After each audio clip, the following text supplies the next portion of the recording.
This is a summary video on Bluefin and liquidity providing and how to work out what could be a good strategy and whatnot based on basically the last few videos. So let's tune in here to bluefin.io.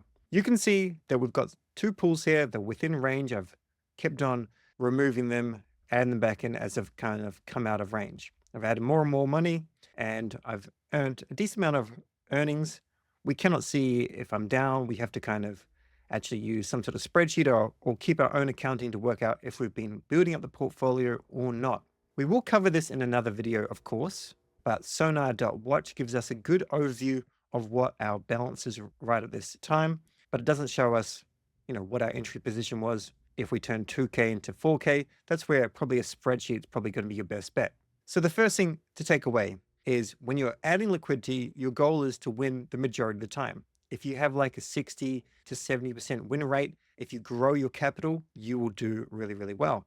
You have to keep in mind that as these returns are very, very decent, if we go back to pools, we can see these APRs are very, very high. As soon as they start to come on down, that means there's less rewards coming your way. We also know that maybe there's less trading volume, maybe there's even more TVL, and therefore the actual drop in the fees and the rewards means maybe this pool isn't worth it. Because of course we need to factor in impermanent loss. Personally, I still think this would probably be pretty decent, but I'm making content and telling you all about this. If you were doing it yourself, you've got time to go and have a look at Blue, go and have a look at Sui, go and have a look at Send and see if these are actually decent tokens that could ideally stay in a range, right? It's not about going up or going down. It's staying in a range. If things are going to go up really, really quickly, then you'll be out of the pool and there's impermanent loss. If they go down really quickly, you need to monitor them so that you can swap it back into another asset.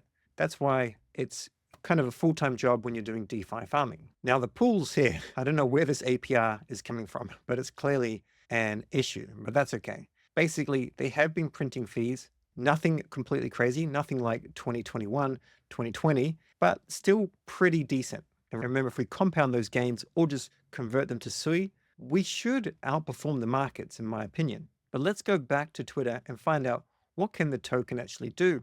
What is its value? What kind of range do we think it can hold? So you'd start your research off by going to Bluefin with this particular example and having a read through some tweets, joining their Discord, and just seeing what the feel is like. The next thing is, of course, to look at it on Dex Screener and have a look at the basic range that it's following. A token like Blue can be claimed as an airdrop. So there is significant sell pressure on that, but thus far it's been doing very, very well. The market cap, it's not listed here, but we'll be able to find it somewhere else. We can see it came up pretty quickly. And at this stage, it started to range, which is good. This is good for generating fees. And now it's come on down. If it holds this range here, still LPing at this range could be okay. But if it starts to break down, you may prefer to not LP it right now. Because from going from here to here, that's a double. It's lost significant value right here. Of course, you're generating fees, but you've just lost 32% of your Blue position. And remember, we're pairing Blue with Sui. So our Sui would have been sold into Blue. We would have gone out of the range that we had. We'll go back to it here, click on the pool. This position would have changed. So all of the Sui would have been sold for Blue. We would have had to have removed all the Blue, swapped it back into Sui, or at least half of it, or whatever was required before opening a new pool. And that could be a decent kind of loss because we are in a very specific range. And because we're in that range, we can lose more, but we can also make more.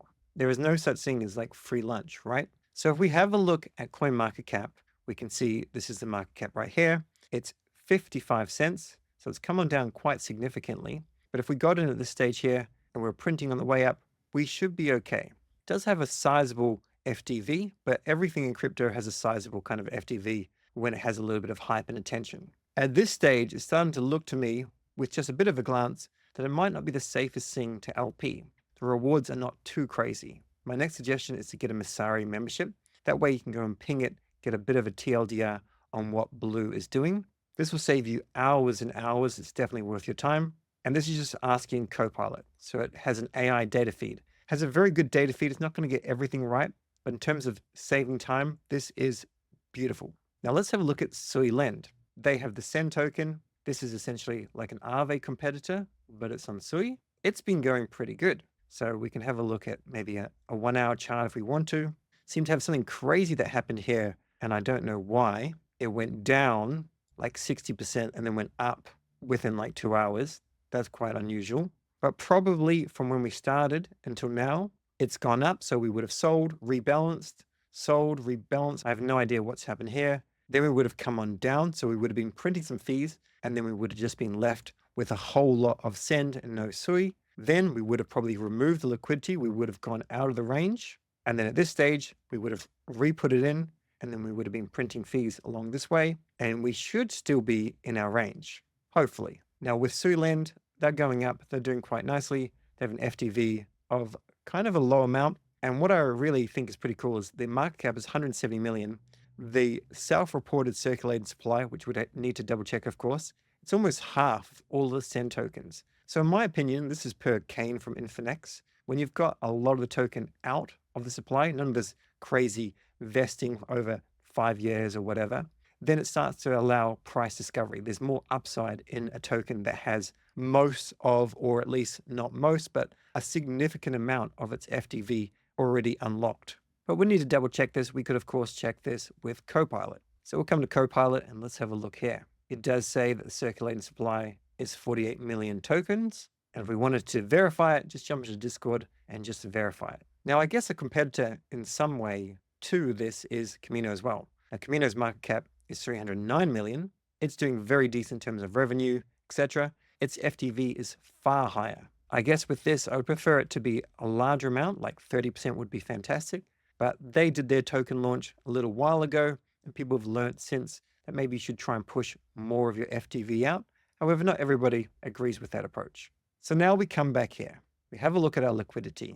We need to be aware of what we put in, what we take out, ideally just using a Google Sheet or something just to keep it pretty simple. Remember, my preference is to look at it in US dollar values. I'm not too worried about SUI going up in price. My main thing is if I put in 2.7K and it grows by $100, that's great. But if I put in 2.1K and it went down to 1.86, well, then that's kind of losing. I need to recheck the range, see how it's doing, re-add it, etc. Anyway, right now I'm going to claim all the earnings, go and grab all this and approve it. Then I can check out other pools that interest me. The fee generation on these two pools is quite significant. And if you're after a safer pool, maybe just consider USDT and USDC. I personally think that the Blue token should trend down a little bit unless they manage to actually get a significant amount of hype.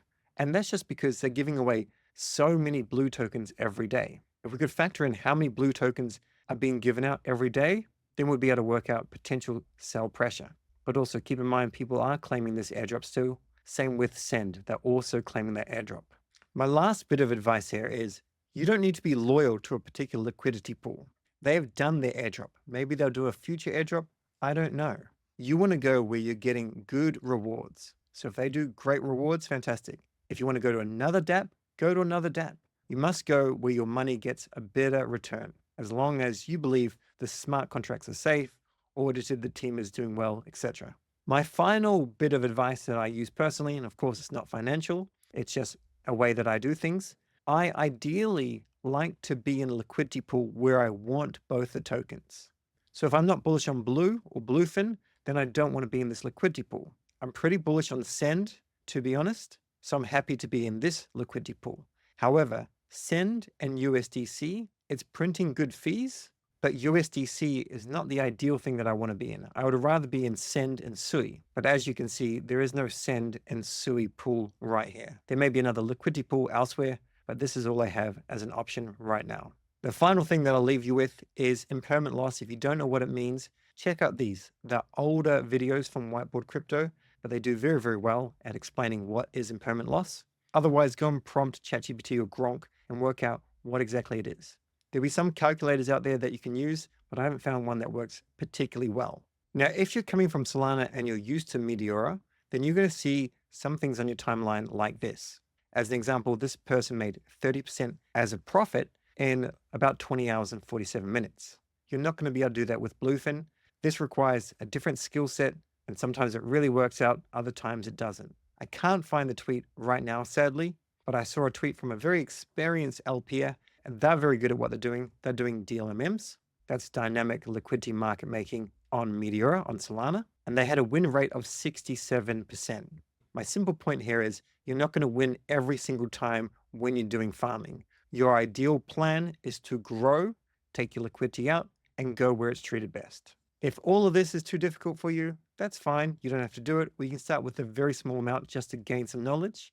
And I'll be covering plenty of other things in the SUI ecosystem as well. In the next video, we'll be jumping into Suilend, so I'll catch you in that video.